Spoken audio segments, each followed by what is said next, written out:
கார்த்திக் தீபா சரியில்லை இன்றைக்கி ஒரு வேறு லெவல் எபிசோடு வந்திருக்குன்னே சொல்லலாம். அம்மன் வந்து தீபாவை வந்து ரம்யா கிட்டேருந்து காப்பாற்றினது மட்டும் இல்லாமல் ரம்யாவுக்கு பதிலடி தக்க தண்டனை கொடுத்துட்டாங்க. அதுக்கு முன்னாடி வீடியோ பிடிச்சிருக்கு நான் லைக் பண்ணிட்டு பார்த்து சப்போர்ட் பண்ணுங்கள் ஃப்ரெண்ட்ஸ்.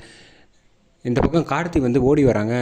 தீபா மயங்கி விழுந்தோடனே வந்து எழுப்பி விட்றாங்க. எழுப்பி விட்டோன்னே என்னாச்சு தீபா, ஏன் இப்படி இருக்கீங்க அப்படின்னா, ஆமாம் என்ன நடந்துச்சு எனக்கு ஒன்றுமே புரியல அப்படின்னோடனே, எனக்கு ஒரு பெண் சாமியார் வந்து கையில் வந்து காப்பு கயிறு கட்டி விட்டாங்க, அதுக்கப்புறம் எனக்கு என்ன நடந்துச்சுன்னு ஒன்றுமே தெரியலையே அப்படின்னு சொன்னோன்னா, ஓஹோ அதனால தான் ஒரே குழப்பமாக இருக்குது, என்ன நடந்துச்சு அப்படின்னு கேட்டோன்னே ரம்யாவை வந்து சொல்கிறாங்க, உனக்கு பதிலாக நான் தான் பரிகாரம் பண்ணிக்கிட்டு கிடந்தேன், அந்த சமயத்தில் நீ வந்து இந்த மாதிரி நடந்துருச்சு அப்படின்னு கார்த்தி தான் என்னை காப்பாற்றினாங்க அப்படின்னோடனே, யாரை கேட்டு நீ வந்து இதெல்லாம் செய்கிற, என் அத்தைக்கு செய்கிறதுக்கு உனக்கு என்ன உரிமை இருக்குது அப்படின்னு கண்ணா பண்ணான்னு தீபா வந்து திட்டுறாங்க ரம்யாவை.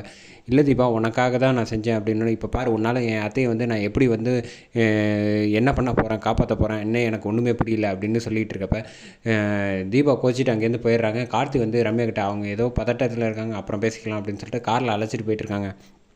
இந்த பக்கம் வந்து இப்படிலாம் நீங்கள் செய்ய வேண்டாம், எதுவாக இருந்தாலும் நம்ம பார்த்துக்கலாம்ல அப்படின்னு சொல்கிறப்ப, இல்லை அத்தைக்காக நான் என்ன வேணாலும் செய்யலான்ட்டு தான் நான் முடிவு பண்ணி தைரியமாக தான் இருந்தேன் அப்படின்னா, அதுக்கப்புறம் தான் சாமி வந்து எனக்கு இதெல்லாம் நடந்திருக்கு போல், ஒரு சக்தி கிடச்சிருக்கு அப்படின்னு சொன்னோன்னே, ஓ அப்படியா சரி விடுங்க, உங்களை கட்டி பிடிச்சிட்டு எனக்கு அழணும் போல் இருக்குது அப்படின்னு சொல்கிறப்ப, அழாதீங்க தீபான்னு கன்னத்தை வந்து தொடச்சி விட்றாங்க. அதுக்கு அடுத்தது இந்த பக்கம் வந்து கரெக்டாக வந்து கோயிலுக்கு வந்துடுறாங்க. கோயிலுக்கு வந்தோடனே சுற்றி அந்த சாமியை வந்து தேடுறாங்க, எங்கே இருக்காங்க அப்படின்னு.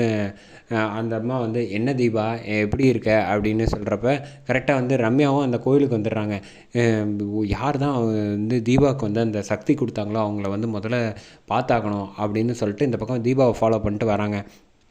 வந்தோடனே கரெக்டாக வந்து அந்த சாமி வந்து பேசுகிறாங்க தீபா கிட்ட, என்ன நல்லபடியாக முடிஞ்சா, என்ன முடிஞ்சான்னு கேட்குறீங்க, நீங்கள் கையில் காப்பு கட்டி விட்டதுக்கப்புறம் கயிறு கட்டினதுக்கப்புறம் எனக்கு வந்து சக்தி கிடச்சிச்சு, அதனால் அதுக்கப்புறம் என்னென்னமோ நடந்து போயிடுச்சு அப்படின்னு சொல்கிறப்ப, நீ வந்து உன்னால் செய்ய முடியாது, உனக்கு பாதுகாப்பாக இருக்கணுங்கிறதுக்காக தான் நான் கட்டி விட்டேன், என்ன சொல்கிறீங்க எனக்கு ஒன்றுமே புரியல அப்படின்னோன்னா, உனக்கு தெரியாத விஷயங்கள் பல இருக்குது, உனக்கு கூடவே வந்து ஒரு தீய சக்தி வந்து உன்னை வந்து பரிகாரம் செய்ய முடியாத லெவலுக்கு வந்து தடுத்துக்கிட்டு இருந்துச்சு அப்படின்னு சொன்னோன்னே, அப்படியா எனக்கு ஒன்றுமே புரியலையே அப்படின்னு சொன்னோன்னே, உனக்கு வந்து நான் நல்லது தான் செஞ்சுருக்கேன் அப்படின்னோடனே, இப்போ நான் என் அத்தையை எப்படி காப்பாற்றுவேன் எனக்கு ஒன்றுமே புரியல அப்படின்னோடனே, நீ எதுக்கு வெளியில் உன் அத்தையை காப்பாற்றுறதுக்கெலாம் தேடிக்கிட்டு இருக்க, உனக்குள்ளேயே ஒரு சக்தி இருக்குது, அதை வந்து நீ வெளிக்கொண்டு வா அப்படின்னு சொன்னோன்னே, எனக்கு புரியவே இல்லை, ஒன்றும் பரவாயில்ல, நீ உன் அம்மன்கிட்ட மனமுருகி வந்து உன் பாட்டால் பாடு, நிச்சயமாக உன் அத்தை வந்து நல்லபடியாக காப்பாற்றிடலாம் அப்படின்னு சொல்லிடுறாங்க.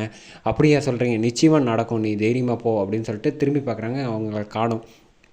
உடனே வந்து ரம்யா வந்து நம்மளை தான் வந்து இவங்க வந்து தீய சக்தி அது இதுன்னு சொல்கிறாங்க, நம்மளால தான் எல்லா பிரச்சனையும் அவங்களுக்கு தெரிஞ்சிருக்கு, அதனால தான் அவங்க வந்து காப்பு கட்டி அனுப்பி விட்டுருக்காங்க அப்படின்னு சொல்லி புரிஞ்சுக்கிறாங்க. இந்த பக்கம் ரம்யா உடனே வந்துடுறாங்க. தீபா வந்து பேச ஆரம்பிக்கிறாங்க.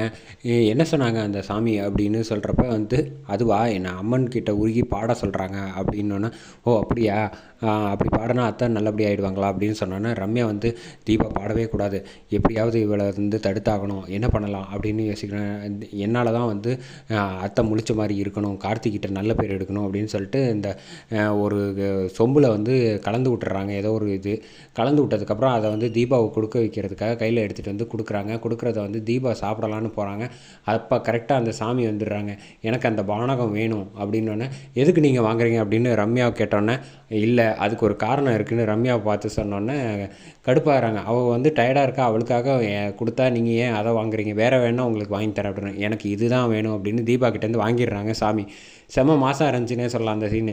கரெக்டாக வந்து சாமி வந்து குடிக்க வந்து பெண் சாமி வந்து இந்த பக்கம் ரம்யாவுக்கு தொண்டையை பிடிக்குது, அவங்களால வந்து வாயை திறந்து பேச முடியாமல் தடுமாறுறாங்க.